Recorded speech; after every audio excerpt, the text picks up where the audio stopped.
तो हम alkaline earth metal में कल हमने फिजिकल प्रॉपर्टीज बताया था, radius, density, melting point, boiling point, solubility, ionic product, sorry, उसके बाद आयनिक मोबिलिटी, हाइड्रेशन एनर्जी, लाइटिस एनर्जी, ये सब हो गया था, हुआ था ना, reactivity, metallic character, bond strength, ये सब।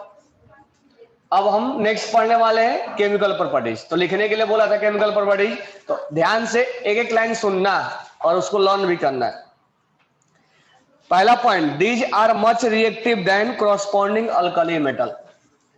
अब मुझे बताओ, अल्कली का साइज छोटा होता है या अल्कलाइन का? लेफ्ट टू राइट साइज क्या होता है? डिक्रीज होता है ना। तो जल्दी इलेक्ट्रॉन कौन लूज करेगा, अल्कली या अल्कलाइन? अल्कली करेगा ना, अल्कलाइन जल्दी नहीं करेगा, अल्कलाइन छोटा होता है, इसलिए जो जल्दी लूज करेगा उसका रिएक्टिविटी क्या होगा, ज्यादा होगा। तो alkali is more reactive than alkaline. Clear हो गया? अल्कली ज्यादा रिएक्टिव, अल्कलाइन कम रिएक्टिव होता है। Second point, there reactivity order. अगर हम बात करें बेरिलियम से लेके बेरियम तक, साइज क्या होता है, बढ़ता है। साइज बढ़ेगा तो रिएक्टिविटी क्या होगा, जल्दी से लूज कर देगा ना। तो बेरियम, तो बेटा ज्यादा रिएक्टिव है कि बाप? बाप ज्यादा रिएक्टिव। समझ में आ गया ना? ज्यादा रिएक्टिव कौन है? अब नेक्स्ट पेज पे आ जाओ। नेक्स्ट पेज पे हमें पहला रिएक्शन पढ़ना है, रिएक्शन विथ एयर, यानी हमें एक्शन विथ एयर, एयर के साथ हमें रिएक्शन करवाना है। एयर में मेनली हम नाइट्रोजन और ऑक्सीजन के साथ हम रिएक्शन करवाएंगे। ध्यान दो पढ़ने पे। तो पहला जो रिएक्शन है वो है second A element when burn in air they form oxide and nitride. अगर ये एयर से यानी ऑक्सीजन से रिएक्शन करेंगे तो क्या बनाएगा, ऑक्साइड, MO। एम बोले तो मेटल, कौन सा, अल्कलाइन अर्थ मेटल, बेरिलियम से बेरियम तक। तो MO बनता है। और नाइट्राइड कैसे बनेगा? अब मान लो हमने लिखा बेरिलियम, तो बेरिलियम पे चार्ज क्या होता है और ऑक्सीजन पे चार्ज क्या होता है, क्रॉस मल्टीप्लाई हो जाएगा और क्या बन जाएगा, Be2O2 बनेगा। ये इंपेरिकल फॉर्मूला हो गया। तो अब मॉलिक्यूलर फॉर्मूला सिंपलेस्ट फॉर्म में क्या होगा, सॉरी ये मॉलिक्यूलर फॉर्मूला हो गया, सिंपलेस्ट फॉर्म में क्या होगा, होगा ना, सिंपलेस्ट फॉर्म में हमने लिख दिया। तो बेरिलियम ऑक्साइड बनाएगा, मैग्नीशियम ऑक्साइड बनाएगा, कैल्शियम ऑक्साइड बनाएगा। अब हम बात करते हैं नाइट्रोजन से, नाइट्राइड।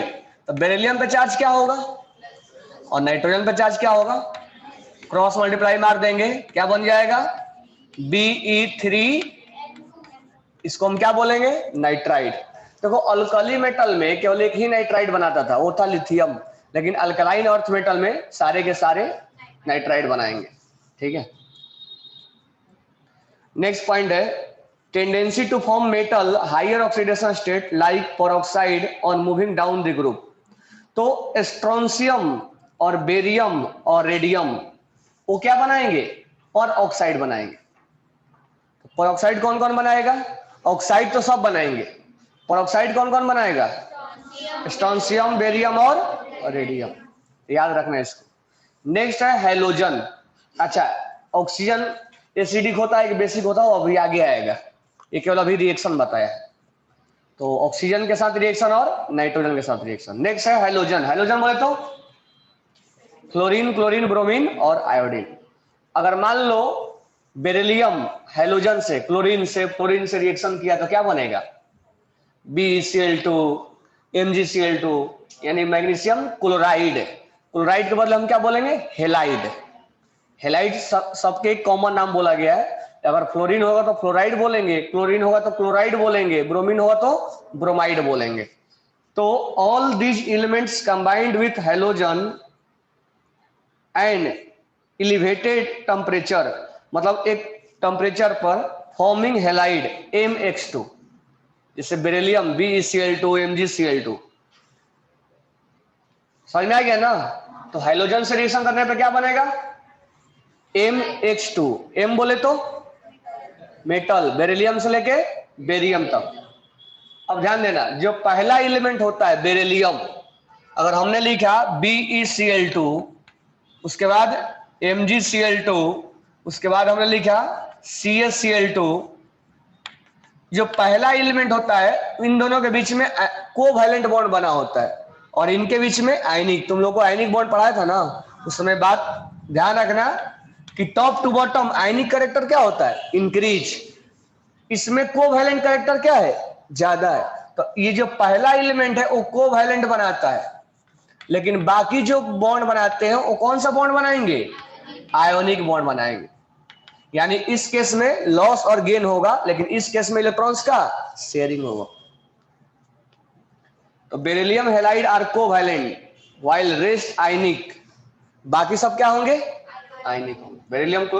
बेरिलियम हैलाइड क्या होगा, covalent. They dissolve in water and conduct electricity in aqueous solution and in molten state. इसका मतलब अगर मैं इनको पानी में डाल दूं MgCl2 को, तो पानी में डालने के बाद ये अगर हमने रॉड लगा दिया और हमने यहाँ पर MgCl को पानी में डालेंगे तो ये दो आयंस में बदल जाएंगे, Mg+2 में और Cl- में। और ये आयंस रिस्पॉन्सिबल होते हैं करंट को फ्लो करवाने के लिए। कई बार ये बातें बता चुका हूं। तो करंट जो है उस सॉल्यूशन के अंदर अगर हमें चार्ज को कैरी करवाना है तो ये यही रिस्पॉन्सिबल होंगे, यानी ions is responsible for close the circuit या कैरी द चार्ज। तो आयंस में कन्वर्ट हो जाता है, इसीलिए क्या होते हैं, ये इलेक्ट्रोलाइट जिसको बोला जाता है, ये करंट फ्लो करवाएगा।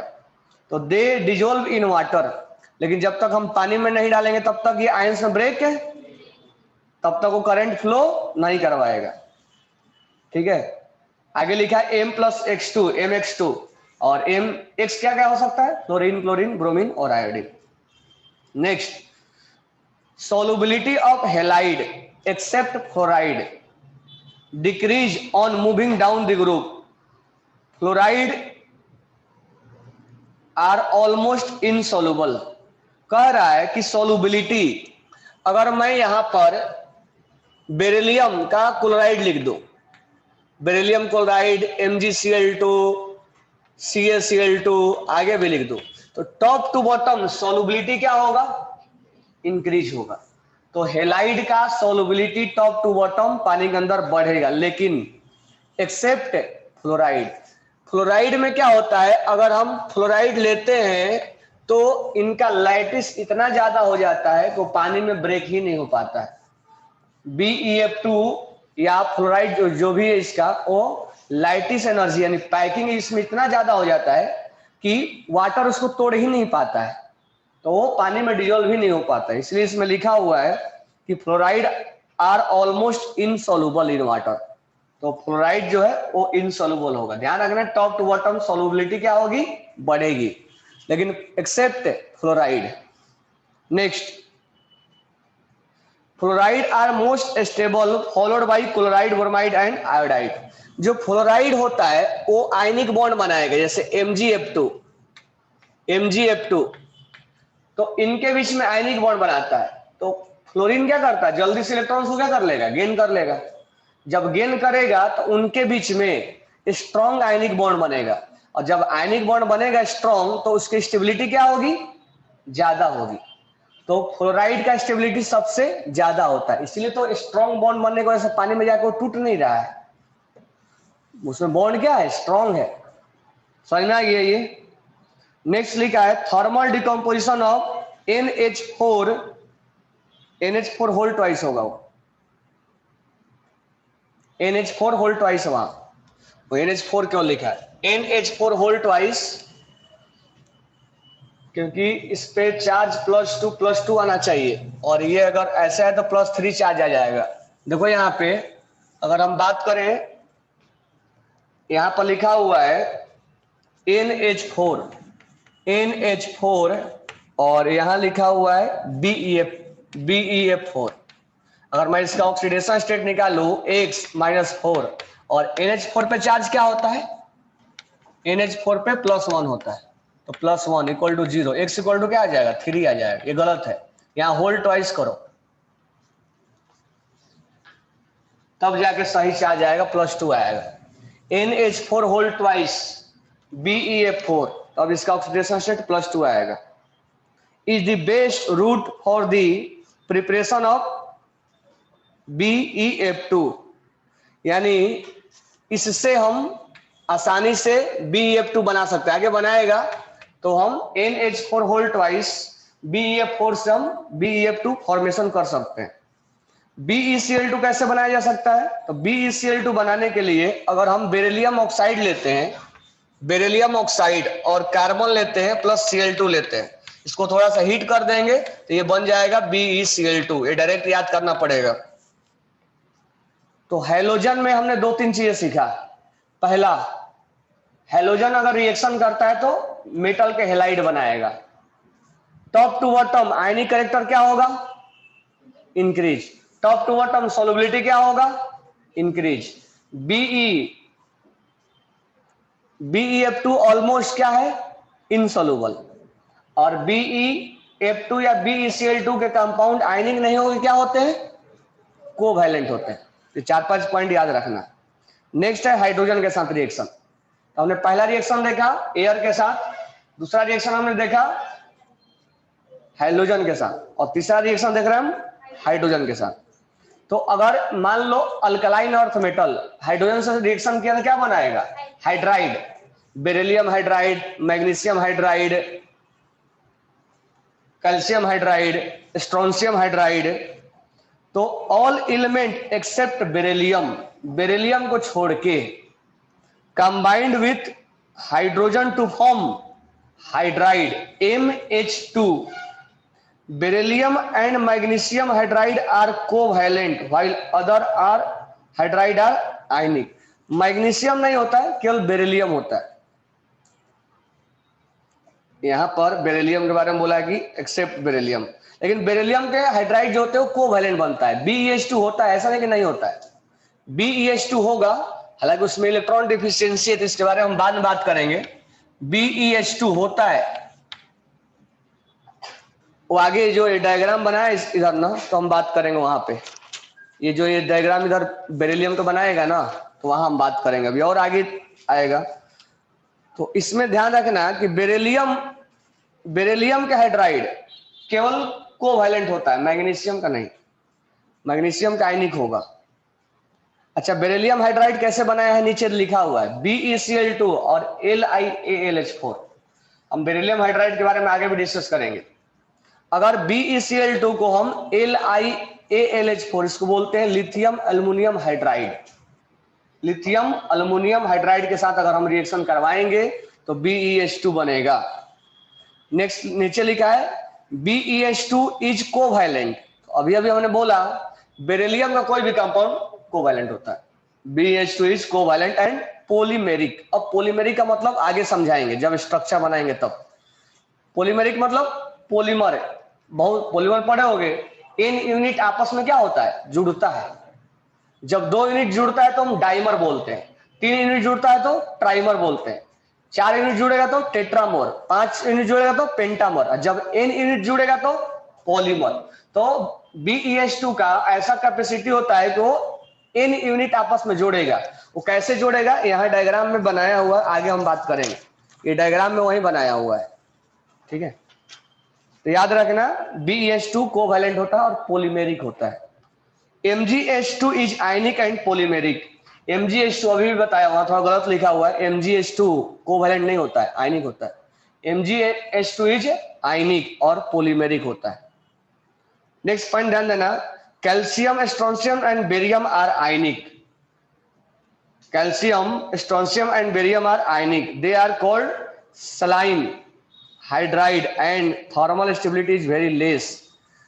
हम उसको सलाइन के नाम से जानते हैं। Calcium hydride, strontium hydride, barium hydride, उसको हम सलाइन हाइड्राइड के नाम से जानते हैं। उसको नाम रखा गया है सलाइन हाइड्राइड, उसको बोला जाता है, नॉर्मली ऐसे नेम बोलते हैं उसको।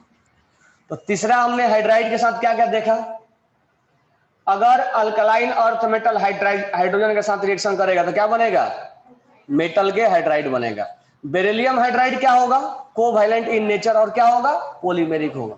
बाकी सब क्या होंगे, आयनिक। और मैग्नीशियम क्लोराइड, मैग्नीशियम हाइड्राइड भी क्या होगा, पॉलीमेरिक होगा। अब नेक्स्ट है हमें रिएक्शन करना है डाइल्यूट H2SO4 से। तो H2SO4 से डाइल्यूट से करवाना है, डाइल्यूट H2SO4। डाइल्यूट मतलब स्ट्रॉन्ग नहीं, उसमें वाटर का अमाउंट क्या होगा, ज्यादा होगा और एसिड का अमाउंट कम होगा।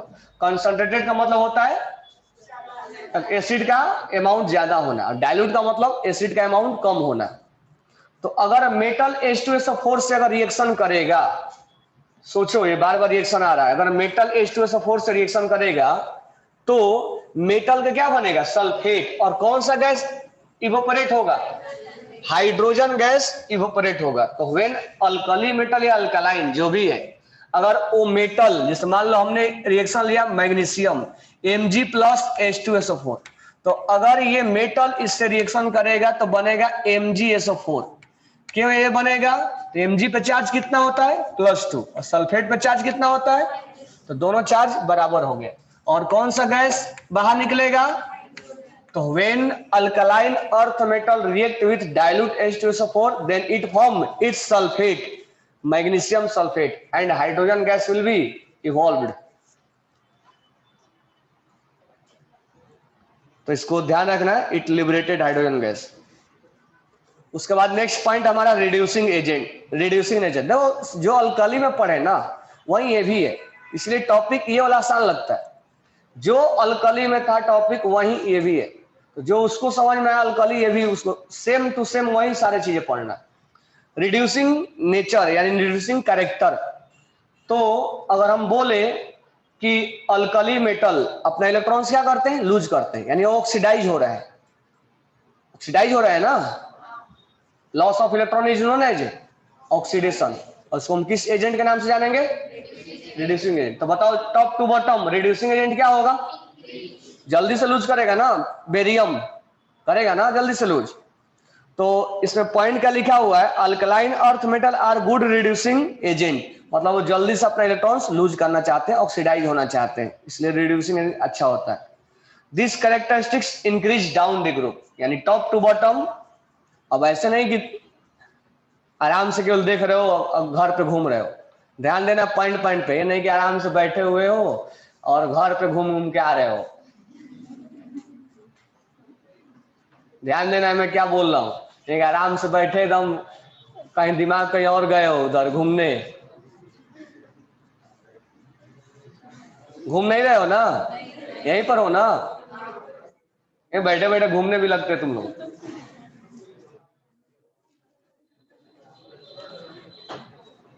तो top to bottom reducing character क्या होगा, इंक्रीज।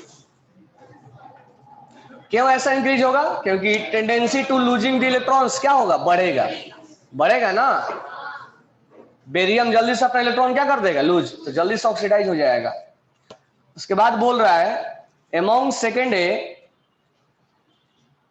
Beryllium B. अच्छा जो मैंने बोला टॉप टू बॉटम बढ़ेगा, वो किस स्टेट में है, गैसियस स्टेट में। लेकिन वाटर में क्या होगा, उल्टा, गैसियस स्टेट में बाप और एक्वस स्टेट में यानी पानी में बेटा। क्यों, क्योंकि उसका हाइड्रेशन एनर्जी ज्यादा हो, कल बताया था इस चीज को। तो beryllium is very good reducing agent because hydration energy, उसने लिखा नहीं है किस स्टेट में, लेकिन हाइड्रेशन एनर्जी लिखते ही समझ में आ गया कहां बात कर रहा हो, एक्वस में। तो beryllium +2 is dominating to I2। तो कह रहा है कि बेरिलियम एक अच्छा एक अच्छा रिड्यूसिंग एजेंट है इन एक्वस स्टेट। तो याद रखना top to bottom reducing character will be increase in gaseous state, but top to bottom reducing character will be decrease in aqueous. Next, alkaline earth metal are weaker reducing agent than alkali. ये कल discuss किया था मैंने, कौन जल्दी loose करेगा, alkali alkaline, alkali करेगा ना, उसका साइज ज्यादा है।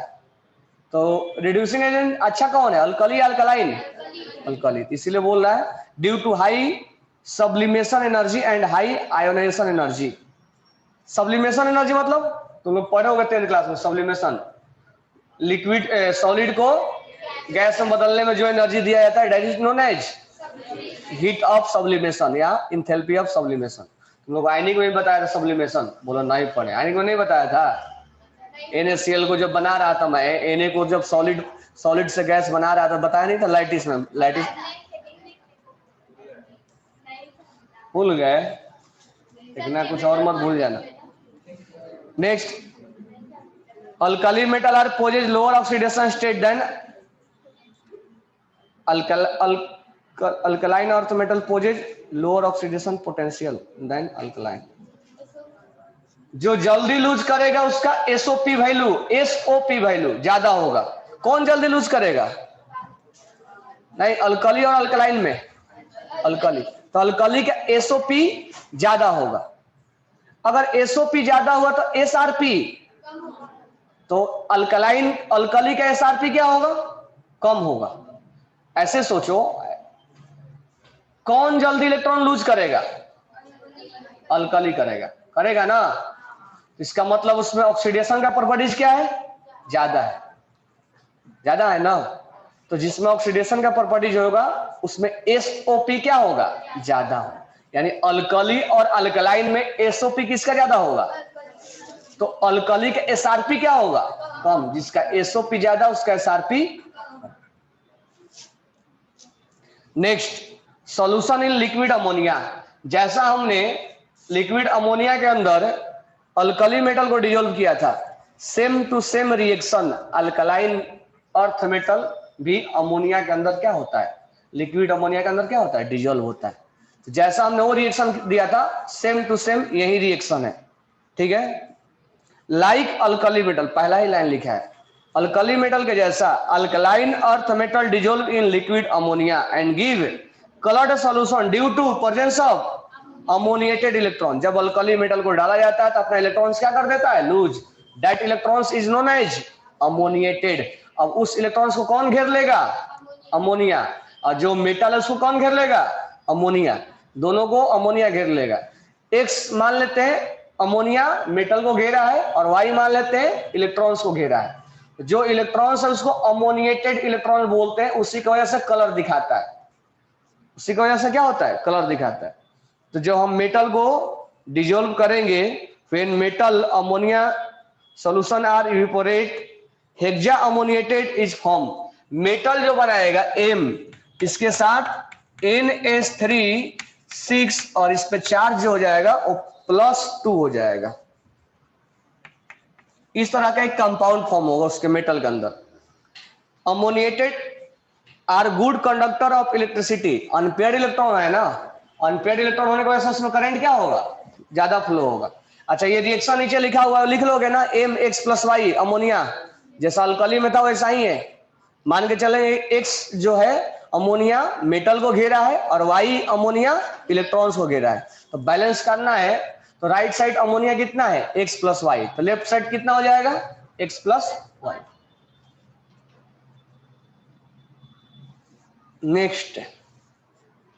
नेक्स्ट हम बात करेंगे यूज ऑफ बेरिलियम। तो बेरिलियम का हम यूज क्या करते हैं? In the manufacturing of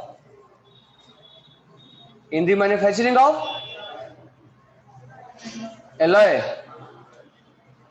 next नीचे लिखा हुआ है, copper beryllium alloy are used in preparation of high strength spring बनाने में यूज किया जाता है। Metallic beryllium is use in making window of X-ray tube. X-ray tube का विंडो बनाने में हम बेरिलियम, मेटालिक बेरिलियम का यूज करते हैं। Beryllium is use in making electrode of neon gas lamp. Neon gas lamp में नियॉन साइन लैंप, तो neon sign जो डिजिटल चलते हैं, डिजिटल जो डिस्प्ले होता है ना, उसमें इसका बेरिलियम का भी यूज किया जाता है। डिस्प्ले जो डिजिटल आजकल नहीं चलता, डिजिटल डिस्प्ले, उसमें भी बेरिलियम का यूज किया जाता है। नेक्स्ट है यूज ऑफ मैग्नीशियम। तो it is use in extraction of boron and silicon. तो ये रिएक्शन हम बाद में पढ़ेंगे जब बोरॉन और सिलिकॉन बनाएंगे तब, कि इसका एक्सट्रैक्शन कैसे किया जाता है, बोरॉन कैसे निकाला जाता है, यानी मेटलर्जी में काम आएगा। मेटलर्जी थोड़ा बहुत पढ़े होगे। आगे magnesium ribbon along the barium peroxide is used in irrigation mixture in aluminothermic process. ये भी मेटलर्जी का ही है, एल्यूमिनोथर्माइड प्रोसेस। ये जो स्पार्किंग किया जाता है, जैसे वेल्डिंग किया जाता है ना, वेल्डिंग में इसका यूज आता है। नेक्स्ट है MG powder mix with potassium chlorate is used in flash bulb for photography. तो फोटोग्राफी का जो फ्लैशिंग होता है उसमें एमजी के पाउडर का यूज किया जाता है। MG is used incendiary bombs and signals वगैरह के लिए इसका यूज किया जाता है। It is use for making Grignard reagent. ये ऑर्गेनिक क्या है? ग्रिग्नार्ड रिएजेंट RMgX होता है, ऑर्गेनिक में आएगा RMgX। तो ये Mg जो है ग्रिग्नार्ड रिएजेंट बनाया जाता है।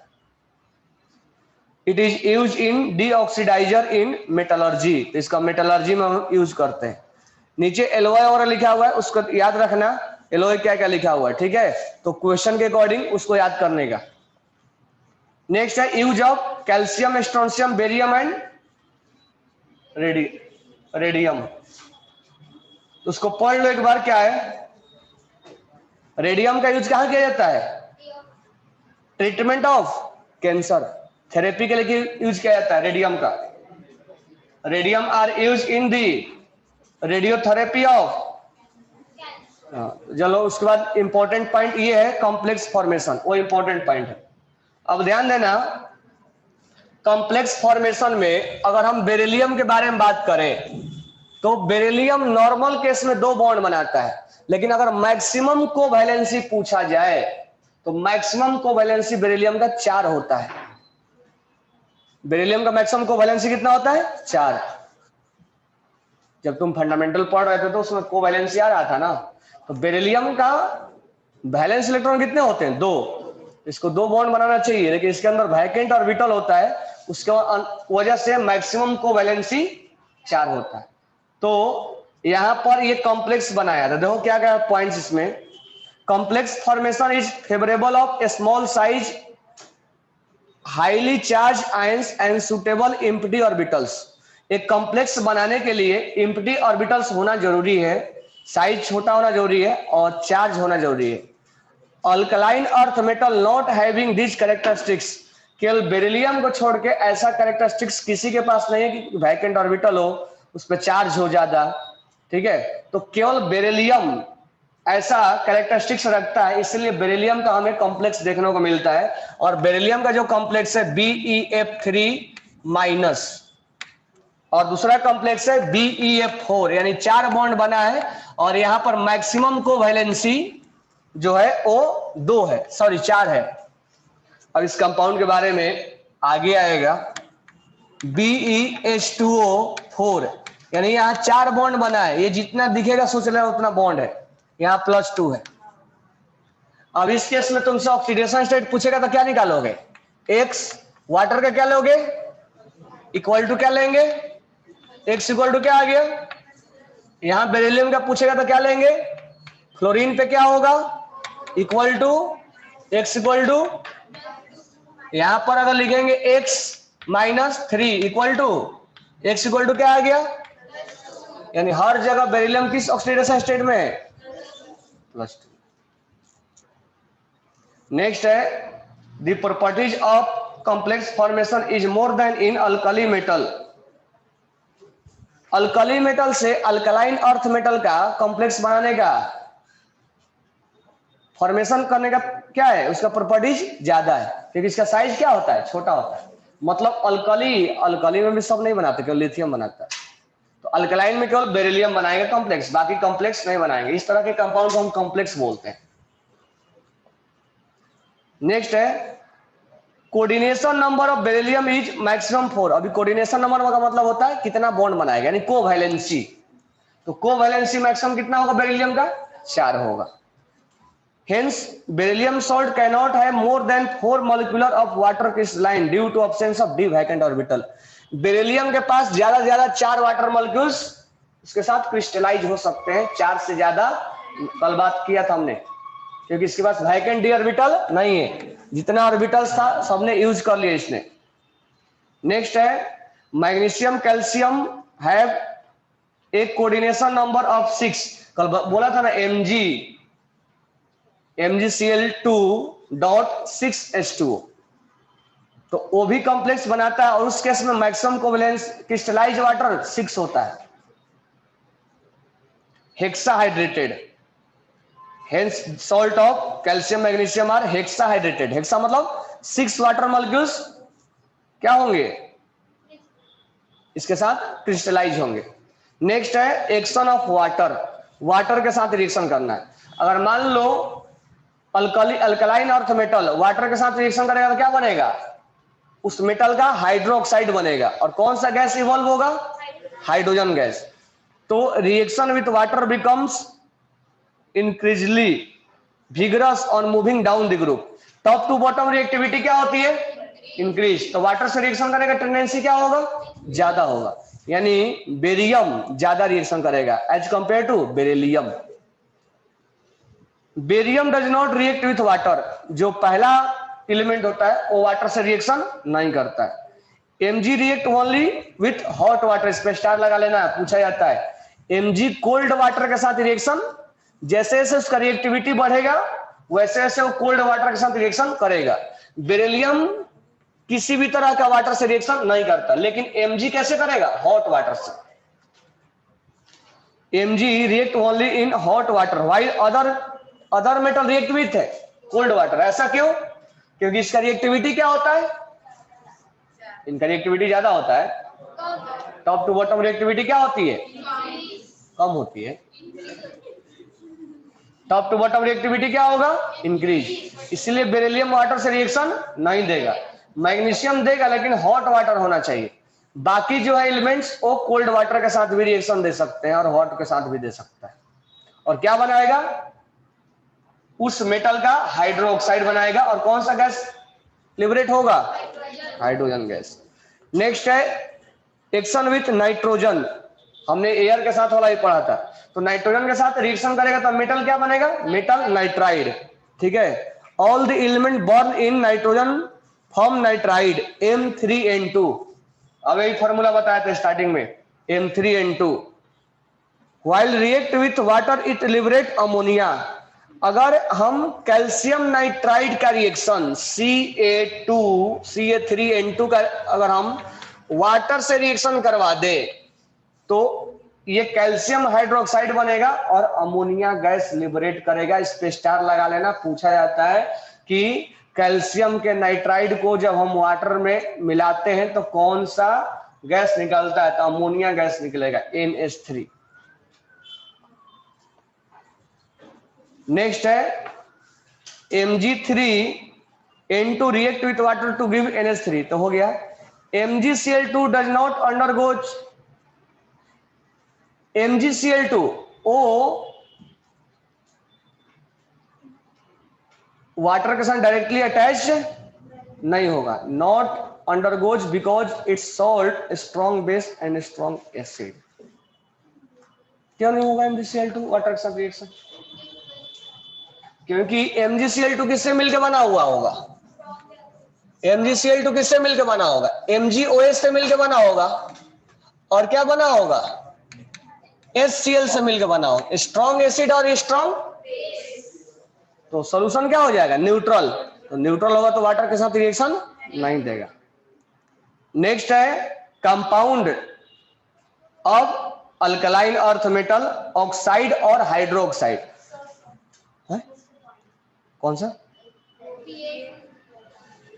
Ba+2 is poisonous, BaSO4 is given to patient prior to taking stomach। जब कोई पॉइजन ओवर हो जाता है तो Ba+2 को दिया जाता है उस पॉइजनस को रोकने के लिए। BaSO4 is extremely insoluble and does not pass the from digestive system into circulatory system and it is X-ray opaque also।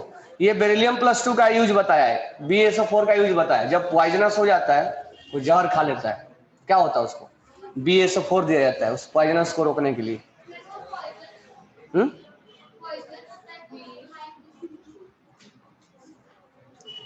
BaSO4 given to patient prior to taking stomach X-ray. मतलब क्या हुआ? X ray clear आने के लिए देते हैं। और BaSO4 is extremely soluble and does not pass from digestive system। मतलब बायो में पढ़े होगे तुम लोग। नेक्स्ट पॉइंट ध्यान देना, compound of alkali metal, alkaline earth metal, oxide और हाइड्रोक्साइड। तो beryllium alkaline earth metal oxide बनाता है और हाइड्रोक्साइड बनाएगा। तो alkali metal oxide MO are prepared either by heating metal in oxygen और बाय कैल्सिनेशन। कैल्सिनेशन तो पढ़े होगे 10th में। Calcination and roasting.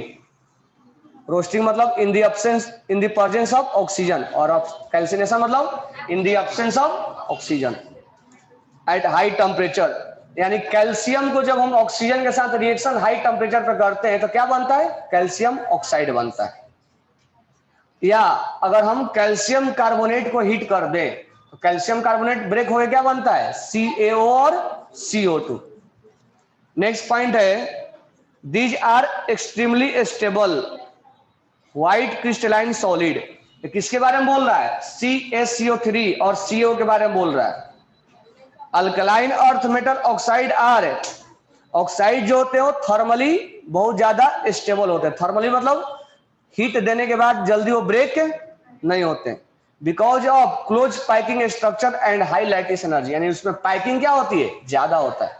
तो ऑक्साइड जो होता है वो थर्मल स्टेबल होता है क्योंकि उसमें पैकिंग ज्यादा होता है और उसमें क्लोज पैकिंग होता है और लैटिस एनर्जी ज्यादा होता है, इसलिए जल्दी हीट देने के बाद वो ब्रेक नहीं होते। नेक्स्ट पॉइंट है BeO, beryllium oxide is unstable. क्यों अनस्टेबल होता है beryllium oxide? Beryllium covalent bond बनाता है और कोवैलेंट आयनिक से क्या होता है? वीक होता है, इसलिए जल्दी क्या हो जाता है? टूट जाता है। Other oxide are ionic and more stable. Ionic bond strong होता है, इसलिए उसका स्टेबिलिटी क्या होगा? ज्यादा होगा। BeO and MgO are insoluble in water, क्योंकि इसमें लैटिस एनर्जी ज्यादा होगा, तो पानी के अंदर इनसॉल्युबल होते हैं। Oxide calcium, strontium and barium are highly ionic and soluble in water. इनके जो ऑक्साइड होते हैं वो आयनिक होते हैं और वो पानी के अंदर क्या होते हैं? सॉल्युबल। लेकिन BeO और MgO are less soluble in water. अगर हम मेटल के ऑक्साइड को पानी में डालेंगे तो क्या बनेगा? बेरिलियम ऑक्साइड, मैग्नीशियम ऑक्साइड के पानी में डालेंगे तो क्या बनेगा? हाइड्रोक्साइड। और कौन सा गैस? और क्या लिबरेट होगा? हीट। यानी ये रिएक्शन क्या है? एक्सोथर्मिक है। Solubility of hydroxide of alkaline earth metal in water increase on moving down the group. Hydroxide का सॉल्युबिलिटी क्या होगा? इंक्रीज होगा ना। नेक्स्ट पॉइंट है, अब यहां सॉल्युबिलिटी प्रोडक्ट, इसको अभी राउंड कर लो। एक KSP, जब आयनिक पढ़ेंगे तब KSP समझ में आएगा। सॉल्युबिलिटी प्रोडक्ट अभी KSP समझ में नहीं आएगा, इसको राउंड कर लो बस। यानी कुल मिला के इतना ध्यान रखना, सॉल्युबिलिटी ज्यादा होगा तो KSP सॉल्युबिलिटी प्रोडक्ट का वैल्यू ज्यादा होता है। बस अभी इतना याद करना, बाकी आयनिक में आएगा। उसके बाद इंपॉर्टेंट पॉइंट स्टार लगाना, बेरिलियम ऑक्साइड और बेरिलियम हाइड्रोक्साइड एम्फोटेरिक होता है, बाकी सब क्या होंगे? बेसिक, क्योंकि मेटल का ऑक्साइड है। बेरिलियम हाइड्रोक्साइड और बेरिलियम ऑक्साइड आर एम्फोटेरिक। और इसका मतलब एम्फोटेरिक का मतलब क्या होता है? वो एसिड भी है और बेस भी है। जब वो एसिड के साथ रिएक्शन करेगा तो खुद को क्या मान लेगा? बेस। और जब बेस के साथ रिएक्शन करेगा तो खुद को क्या मान लेगा? एसिड। तो एम्फोटेरिक का मतलब डुअल कैरेक्टर का है, वो दोनों नेचर अपने आप में रखता है।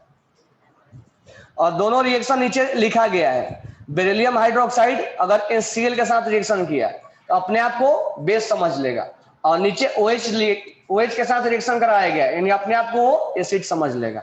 यानी दोनों कैरेक्टर दिखाएगा तो that is known as amphoteric. तो बेरिलियम ऑक्साइड और beryllium hydroxide are amphoteric in nature.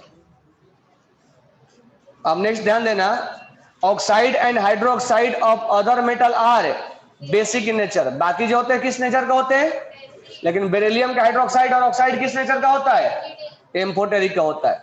Basicity increase top to bottom, अगर जैसे जैसे हम टॉप टू बॉटम जाएंगे तो बेसिक स्ट्रेंथ क्या होगा, इंक्रीज होगा। ये बातें हमने अल्कली में बताया था, टॉप टू बॉटम बेसिसिटी क्या होगा, इंक्रीज होगा। Heavier metal of the group strontium and barium are capable to form peroxide. केवल, हालांकि यहां दो ही लिखा है, रेडियम भी होगा, स्ट्रोंशियम बेरियम एंड रेडियम भी होगा, ये तीनों के तीनों पेरोक्साइड बनाते हैं, बाकी कोई भी पेरोक्साइड नहीं बनाता है। नेक्स्ट है हेलाइड। एक बार हमने हेलाइड के साथ रिएक्शन देखा, अब उसके बारे में कुछ कुछ बातें बता रहा है। Alkaline earth metal halide are obtain by heating of metal halogen high temperature by treating metal oxide hydroxide and carbonate with dilute halogen HCl के साथ। यानी अगर हमें मेटल हेलाइड बनाना है MCl2 या MgCl2 BaCl2 अगर बनाना है तो मेटल को हम पहला रिएक्शन किससे करवा देंगे, HCl के साथ। HX लिखा है, HX मतलब फ्लोरीन क्लोरीन ब्रोमीन और iodine.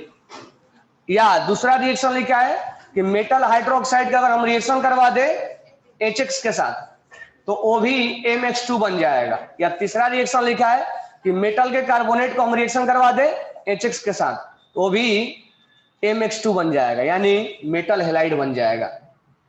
Accept BeCl2 other are, beryllium के कभी भी आएगा वो आयनिक कोवैलेंट बनाता है, बाकी सब क्या होंगे, आयनिक होते हैं। BeCl2 is covalent and soluble in organic solvent.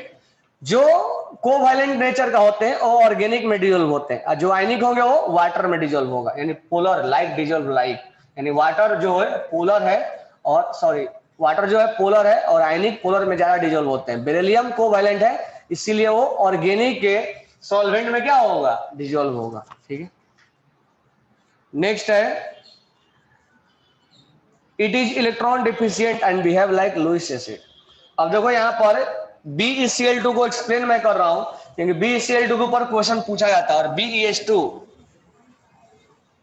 BeH2 और BeCl2।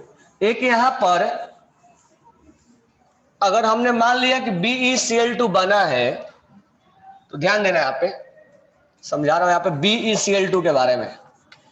बेरिलियम का बॉन्ड ऐसे बनता है, यहां पर इसके दो इलेक्ट्रॉन्स शेयरिंग में जाते हैं, तो बेरिलियम के पास 4 इलेक्ट्रॉन होता है, 1s2 और 2s2, यही 2 इलेक्ट्रॉन होता है। ठीक है, और थोड़ा बहुत केमिकल बॉन्डिंग में जाएंगे तो यहां पर क्या है, 2p है, वो खाली है, तो p में कितने ऑर्बिटल्स होते हैं, 3। ये इलेक्ट्रॉन जंप मारता है और यहां चला जाता है, तो इसीलिए इसके 2 इलेक्ट्रॉन्स शेयरिंग में जाता है। इसके पास कितने खाली है, वैकेंट ऑर्बिटल कितने हैं, 2, इसलिए 2 बॉन्ड बनाता है और 2 और बॉन्ड बनाएगा, कोऑर्डिनेट बॉन्ड, इसलिए इसका वैलेंसी कितना होता है, 4। अब ये मान लो 2 बॉन्ड बनाया यहां पे, तो ये 2 खाली रह गया, तो इसके पास इलेक्ट्रॉन्स की क्या है, कमी है, क्योंकि अभी ये ऑर्बिटल्स क्या है इसके पास, खाली है ना। तो जब भी याद रखना तो ये सोच लेना कि अगर मैं लिखूं यहाँ पर बेरिलियम के पास वैकेंट ऑर्बिटल है, यानी ये ऑर्बिटल्स अभी खाली है, इसके पास इलेक्ट्रॉन्स की कमी है, इसीलिए BeCl2 is known as electron deficient compound. इसके पास इलेक्ट्रॉन्स की कमी है, that's why it is known as electron deficient compound. Same to same BeH2, ये भी वैसा ही होगा, यानी बेरिलियम का हर कंपाउंड क्या होगा, इलेक्ट्रॉन डिफिशियंट होगा। बेरिलियम का हर कंपाउंड कोवैलेंट होगा, बेरिलियम का हर कंपाउंड इलेक्ट्रॉन डिफिशियंट होगा। और हमने थोड़ा बहुत तो बताया होगा लुईस एसिड, जो लोन पेयर को क्या करता है, एक्सेप्ट करता है। अब ये इसके पास वैकेंट ऑर्बिटल है, वैकेंट ऑर्बिटल होने की वजह से ये सामने वाला से लोन पेयर को क्या कर सकता है, एक्सेप्ट कर सकता है। तो जो लोन पेयर को एक्सेप्ट करता है, जो लोन पेयर को सामने वाला से एक्सेप्ट करता है, एक्सेप्ट तो तब करेगा ना जब इसके पास वैकेंट ऑर्बिटल होगा, और वैकेंट ऑर्बिटल है भी, ये सामने वाला से लोन पेयर को क्या करता है, एक्सेप्ट करता है, इसीलिए क्या काम करेगा, लुईस एसिड का। तो तीन बातें बिल्कुल याद रख लेना दिमाग में, BeCl2 के बारे में या BeH2 के बारे में। पहला तो बात यह है कि ये कोवैलेंट बॉन्ड बनाता है, कोवैलेंट बॉन्ड बनाता है। दूसरा, इसके पास क्या है, वैकेंट ऑर्बिटल है, वैकेंट ऑर्बिटल है, खाली जगह ये वाला। वैकेंट ऑर्बिटल की वजह से ये इलेक्ट्रॉन डिफिशिएंट होगा। इलेक्ट्रॉन डिफिशिएंट मतलब इलेक्ट्रॉन की कमी है इसके पास, इसका ऑक्टेट कंप्लीट है। देखो यहां पर शेयरिंग के बाद भी कितने इलेक्ट्रॉन्स दिख रहे हैं, 4। इसका ऑक्टेट कंप्लीट नहीं है, 8 इलेक्ट्रॉन से कम है। That's why it is known as electron deficient. और ये लोन पेयर को सामने वाला से एक्सेप्ट कर सकता है क्योंकि इसके पास वैकेंट ऑर्बिटल है, इसलिए लुईस एसिड का काम करेगा। This one is known as Lewis acid. तो इतना बातें ध्यान में रखना है। तो यहां पर पढ़ो BeCl2 के बारे में क्या क्या लिखा है। It is electron deficient and behave like Lewis acid. Electron deficient क्यों है, समझ में आ गया, क्योंकि इसके पास वैकेंट ऑर्बिटल है। आफ्टर बॉन्डिंग सेंट्रल एटम, बीच वाले एटम के पास कितने इलेक्ट्रॉन है, 4, 8 से कम है, ऑक्टेट कंप्लीट नहीं हुआ। That's why it is known as electron deficient.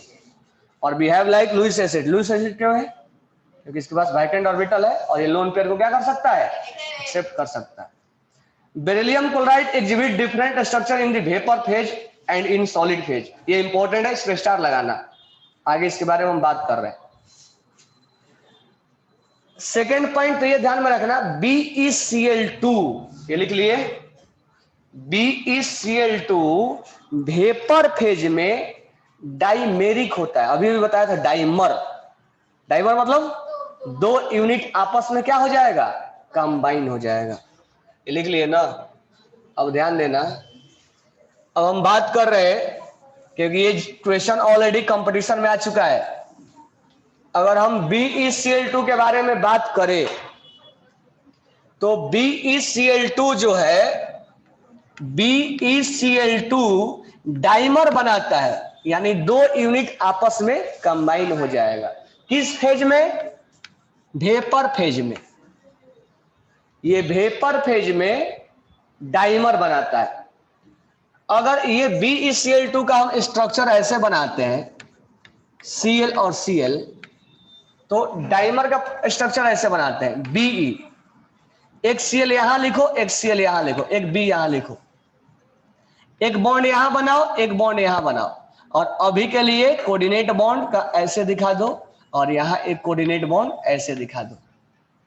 कितना क्लोरीन यूज हो गया, 1 2, और कितना क्लोरीन है, और 2 है, क्योंकि Be 2 बेरिलियम हो गया, और कितने क्लोरीन है, 4, 2 यहां हो गया, एक यहां लिखेंगे और एक यहां लिखेंगे। किस फेज में हम बातें कर रहे हैं, तो वेपर फेज में BeCl2 एग्जिस्ट इन डाइमर, और सॉलिड फेज में किस में आएगा, हाँ ये IIT में आया वो क्वेश्चन है, polymeric structure of BeCl2 in solid phase. यानी सॉलिड फेज में कैसा होगा, पॉलीमेरिक। पॉलीमेरिक मतलब N यूनिट जुड़ेगा, यानी तुमने यहां पर अब आगे बॉन्ड नहीं बनाए, लेकिन पॉलीमर के अंदर ये क्या होगा, तो BeCl2 का N यूनिट किस फेज में, सॉलिड फेज में N यूनिट जुड़ेगा। तो तुम यहां 2 ही यूनिट जुड़े थे, अब N यूनिट जब जोड़ना होगा तो Be लिखेंगे, एक क्लोरीन लिखेंगे, एक क्लोरीन लिखेंगे, एक Be लिखेंगे। ये बॉन्ड यहां से कोऑर्डिनेट और यहां से कोऑर्डिनेट ये बनाना, फिर आगे अब एक नहीं बनाना है, फिर से जोड़ते चले जाना है, फिर से ब्रिज की तरह जोड़ते चला जाना है। ये आगे कंटिन्यू जुड़ेगा और इधर से ये कंटिन्यू जुड़ता चला जाएगा। समझ में आ गया ना। और ये जो क्लोरीन है, ध्यान देना, ये ऐसे जैसे तुम्हें बोर्ड में दिख रहा वैसे नहीं है, एक्चुअली में, ध्यान देना, कर देना। ये जो क्लोरीन है दोनों, ये क्लोरीन मान लो ये बेरिलियम है, तो ये क्लोरीन ऐसे है, बोर्ड से ऐसे निकला हुआ है, इसीलिए ब्लैक ब्लैक करके उसमें दिखाया है। और ये क्लोरीन ऐसे, और ये वाला क्लोरीन पीछे से जुड़ेगा ऐसे, यानी ऐसे जुड़ा हुआ है, यानी ये दोनों, ये बेरिलियम है और ये ऐसे 3D में है, यहां पर क्लोरीन है, यहां पे ऐसे नहीं है, ऐसे है, ऐसे नहीं है, ऐसे है। समझ में आ गया? क्लियर? समझ में आया? ये ऐसे नहीं है, ये ऐसे, इसलिए ब्लैक ब्लैक करके वहां दिखाया गया, वो आउट ऑफ प्लेन है, 3D में है।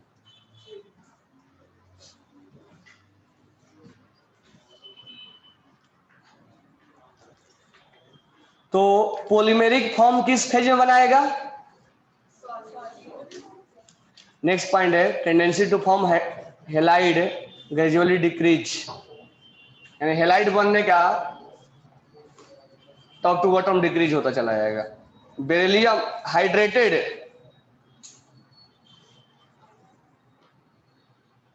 Halide of beryllium and Mg undergoes hydrolysis. Beryllium BeCl2 dot 4H2O, 4 water molecules crystallize होते हैं, और बेरिलियम में 6 वाटर मॉलिक्यूल्स क्रिस्टलाइज होता है, कल लिखवाया था, वही वो हाइड्रेटेड के बारे में बोल रहा है। Fluoride are relatively less soluble than chloride, उससे पहले भी बोला था हमने, फ्लोराइड क्या होता है? नहीं सॉल्युबल होता, उसमें लैटिस क्या होता है? ज्यादा होता है, नहीं ज्यादा होता, बॉन्ड टूटता ही नहीं है। नेक्स्ट है salt of oxy acid and carbonate, oxy acid और कार्बोनेट का सॉल्ट हमें पढ़ना है, तो एक बार उसको रीड करो, फिर 5 मिनट बाद पढ़ाते हैं। डायगोनल रिलेशनशिप बोला था ना, हाँ, तो 5 मिनट अभी स्टडी करो तुम लोग, मैं 5 मिनट बाद फिर से टीच कर रहा हूँ, इस बार लास्ट हो जाएगा।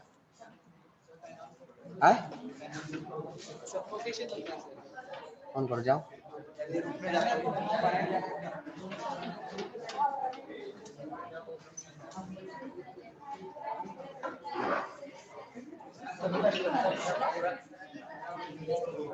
ये वाला चला है, ये चलाना है क्या? क्वेश्चन बनाए थे, लेक्चर छूटते ही बातें स्टार्ट, अरे कुछ पढ़ लो, पढ़ोगे तो काम आएगा।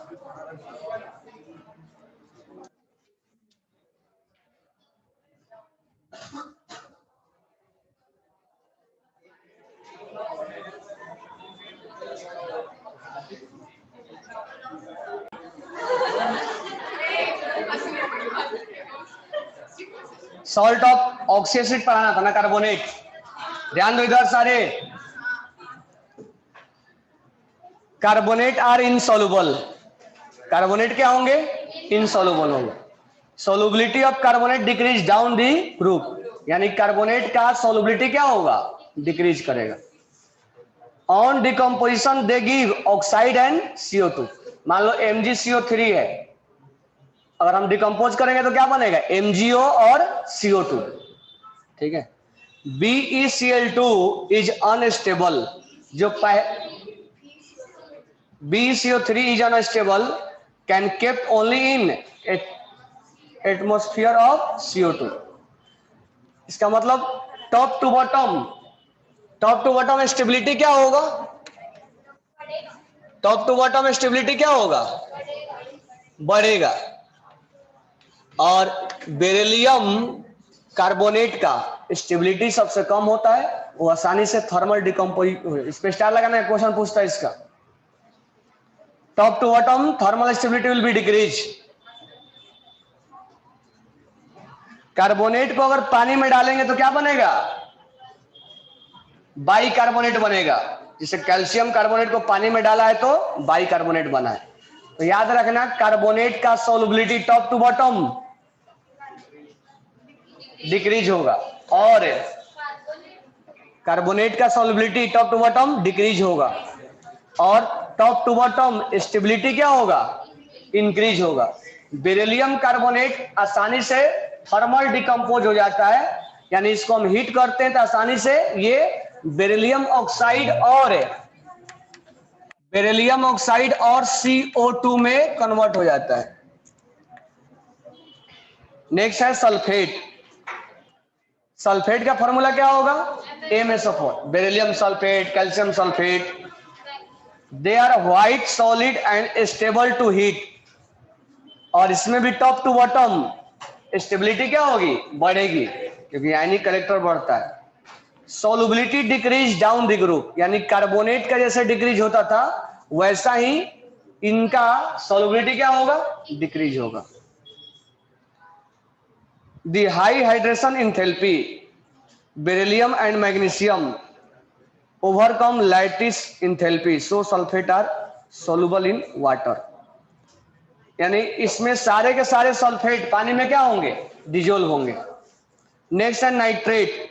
तो सल्फेट, कार्बोनेट, नाइट्रेट, इनका सॉल्युबिलिटी याद रखने का और स्टेबिलिटी, सब तीनों में स्टेबिलिटी बढ़ेगा और तीनों में सॉल्युबिलिटी बढ़ता है। हाँ, सॉल्युबिलिटी घटेगा। Nitrate are formed by dissolution of the carbonate in dilute nitric acid. यानी हम कार्बोनेट में जब हम नाइट्रिक एसिड मिलाते हैं तो नाइट्रेट बनता है। मैग्नीशियम नाइट्रेट क्रिस्टलाइज है 6 molecules of water. Magnesium nitrate के पास कितने वाटर मॉलिक्यूल्स क्रिस्टलाइज होता है? 6 water molecules. Beryllium nitrite crystallize as atmospheric salt, crystallize as anhydrous salt. Anhydrous बोले तो विदाउट वाटर, यानी ये पानी को क्या करता है? एब्जॉर्ब करता है। ऐसा क्यों? तो उसका decreasing tendency to form hydrated, increasing size, decreasing hydration enthalpy.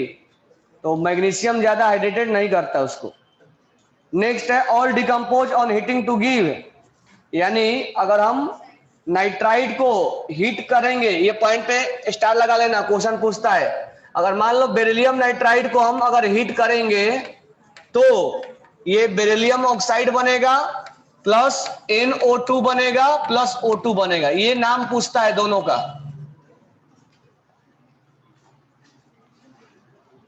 तो यहां तक केमिकल प्रॉपर्टीज एंड हो गया। नेक्स्ट है एनोमेलस बिहेवियर ऑफ बेरिलियम, यानी बेरिलियम अपने ग्रुप से बाकी मेंबर से अलग क्यों है?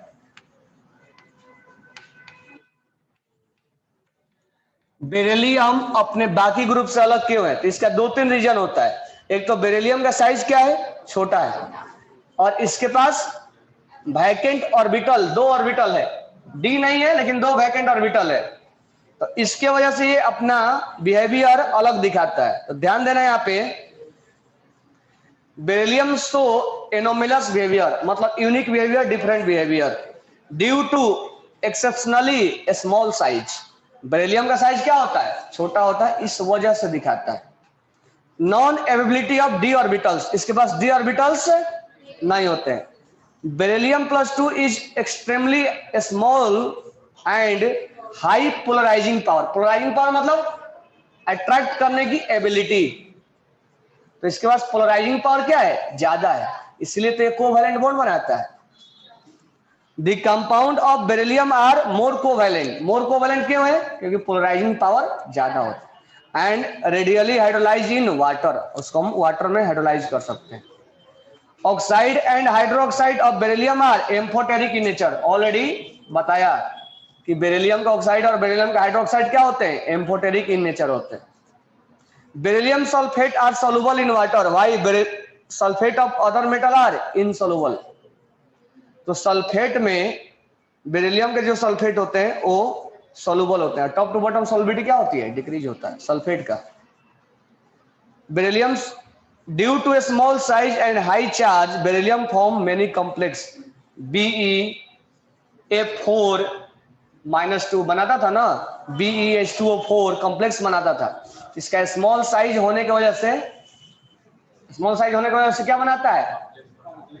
इस कॉम्प्लेक्स बनाता है। नेक्स्ट नीचे लिखा हुआ है बेरिलियम सो मैक्सिमम कोवैलेंसी 4। बताया था ना मैक्सिमम कोवैलेंसी 4 होता है।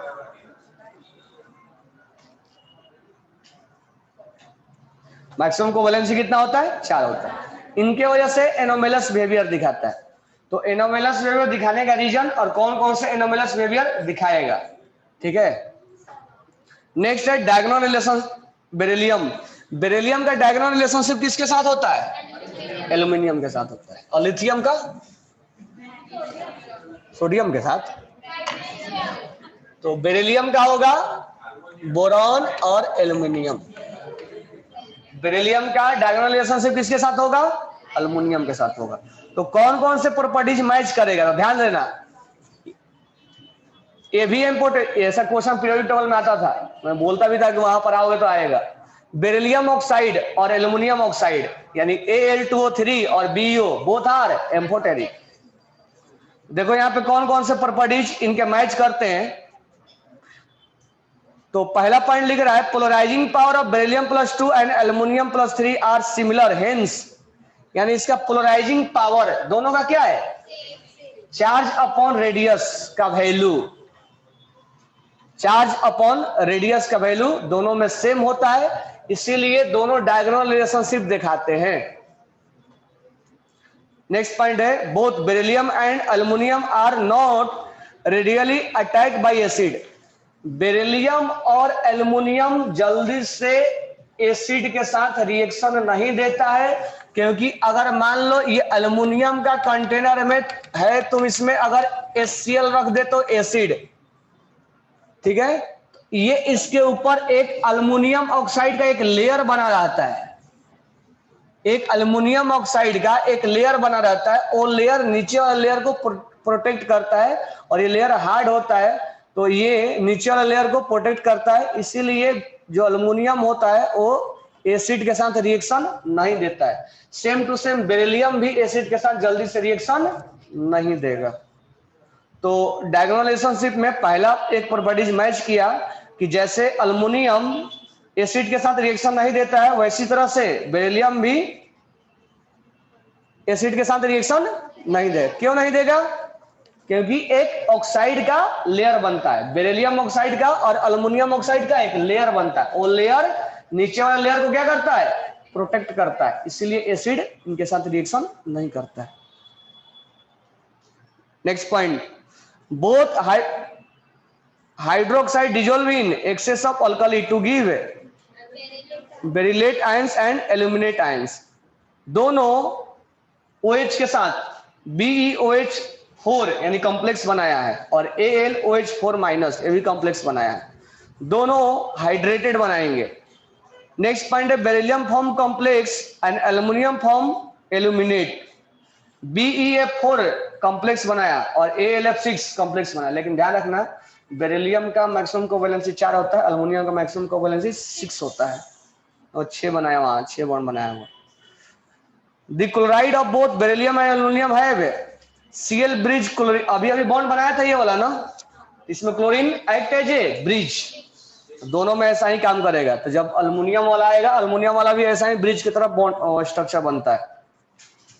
Both chloride are soluble in organic solvent, क्योंकि दोनों कोवैलेंट होते हैं, तो दोनों AlCl3 और BCl2 दोनों क्या होते हैं? कोवैलेंट होते हैं, तो इसीलिए दोनों ऑर्गेनिक सॉल्वेंट में डिसॉल्व होंगे। They are called Friedel Crafts catalyst. Friedel Crafts ये ऑर्गेनिक में आएगा, फ्रीडल क्राफ्ट रिएक्शन। एक चीज नहीं लिखा है, इसको लिखना था, BeO लिख लो, BeO और AlOH होल ट्वाइस। BeO और Al2O3 both are amphoteric, both are amphoteric. ये भी इसका प्रॉपर्टीज मैच करता है। तो यहां तक तुम्हारा केमिकल प्रॉपर्टीज और एनोमेलस बिहेवियर और डायगोनल रिलेशनशिप हो गया। अब तुम नेक्स्ट पेज को 127, वहां तक मैं कल लिखने के लिए बोला था, डायगोनल वाला को बोला था ना, तो उसके बाद पेज नंबर 127 में some important compound of calcium oxide, calcium hydroxide, calcium carbonate, gypsum, plaster of Paris, POP, cement. अब यहां से राइट डाउन करो, इसके बाद मैं आगे कंपाउंड को टीच करूंगा। स्टार्ट करो लास्ट तक, पेज नंबर 127। पहला जो कंपाउंड है वो है calcium oxide. Calcium oxide is also known as quicklime.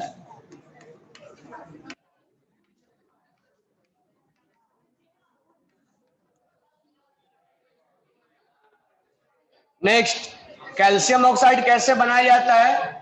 तो by thermal decomposition of limestone. Limestone का फॉर्मूला क्या होता है? CaCO3, CaO plus. तो लाइमस्टोन को अगर हम 1070 केल्विन पे हीट करेंगे तो CO बनेगा और कार्बन डाइऑक्साइड गैस लिबरेट हो जाएगा। This reaction is proceed in forward direction in open vessel. इसको हम ओपन वेसल में करते हैं, क्लोज वेसल में करें तो क्या हो जाएगा? ये इक्विलिब्रियम फॉरवर्ड और बैकवर्ड दोनों आ जाता है। यानी क्लोज वेसल में अगर हम करेंगे तो प्रोडक्ट आपस में मिलकर क्या बनने लगते हैं? रिएक्टेंट बनने लगता है। तो आगे हम बात करेंगे इक्विलिब्रियम में। तो इसलिए रिएक्शन को हम ओपन वेसल में करेंगे ताकि इक्विलिब्रियम अटेंड ना हो, CO2 बाहर निकल जाए। तो CO2 को बाहर निकालने के लिए हम ओपन वेसल में करेंगे। नेक्स्ट पॉइंट है limestone contain clay as impurities. It react at high temperature with CaO to form fusible slag. Slag मतलब इम्प्यूरिटीज जो बन के बाहर निकलेगा। तो मेटलर्जी में इसका हम यूज करते हैं। मेटलर्जी में अगर मान लो सिलिका ऑक्साइड, अगर हम मेटल को एक्सट्रैक्शन कर रहे हैं, थोड़ा बहुत तो पढ़े होंगे मेटल का एक्सट्रैक्शन। अगर मान लो हमें आयरन बनाना हुआ या कॉपर बनाना हुआ और उसके अंदर सिलिका एज ए इम्प्यूरिटीज है, तो सिलिका को हटाने के लिए, SiO2 को हटाने के लिए हम कैल्शियम ऑक्साइड यानी लाइम, क्विक लाइम को हम मिलाते हैं।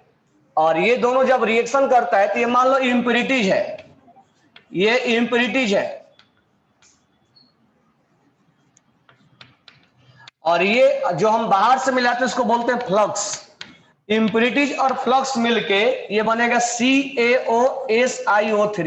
इसको हम स्लैग बोलते हैं। स्लैग मतलब आउटपुट में जो निकला, जो वेस्ट मटेरियल है वो बाहर निकल जाता है और उस तरह से हमारा मेटल और प्योर बनता चला जाता है। यानी इस इम्प्यूरिटीज को बाहर निकालने में ये हेल्प करता है। तो हमारा मेटल और क्या हो जाएगा? प्यूरिफाइड हो जाएगा। क्योंकि मेटल के अंदर जब हम एक्सट्रैक्शन कर रहे होते हैं तो इम्प्यूरिटीज होता है, हमें इम्प्यूरिटीज को हटाना पड़ता है। तो हटाने के लिए हम क्विक लाइम से रिएक्शन करवा देंगे, ये स्लैग यानी आउटपुट बन के बाहर निकल जाएगा और हमारा मेटल और प्योर बनता चला जाएगा। उसके अलावा CaO के साथ रिएक्शन कराया P4O10 के साथ।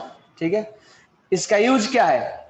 यूज जो है, it is use in manufacture of sodium carbonate from caustic soda. तुम जब कॉस्टिक सोडा से सोडियम कार्बोनेट, इसके पिछले टॉपिक में बना रहे थे, तो हम क्विक लाइम का यूज करते थे CO का।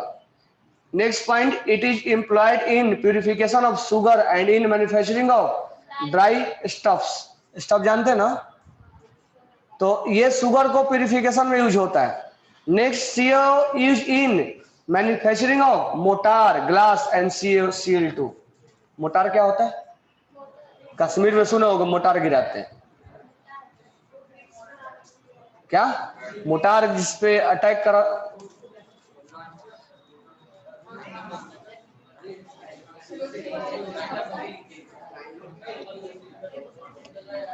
नेक्स्ट है सिलेक्ट लाइम। नहीं लिखे क्या? जल्दी से लिखो सिलेक्ट लाइम। कल एक लेक्चर में ये सीमेंट पढ़ाने में टाइम जाएगा। कल एक लेक्चर में पढ़ा देंगे और एक लेक्चर में क्वेश्चन करवाएंगे, डाउट लेंगे।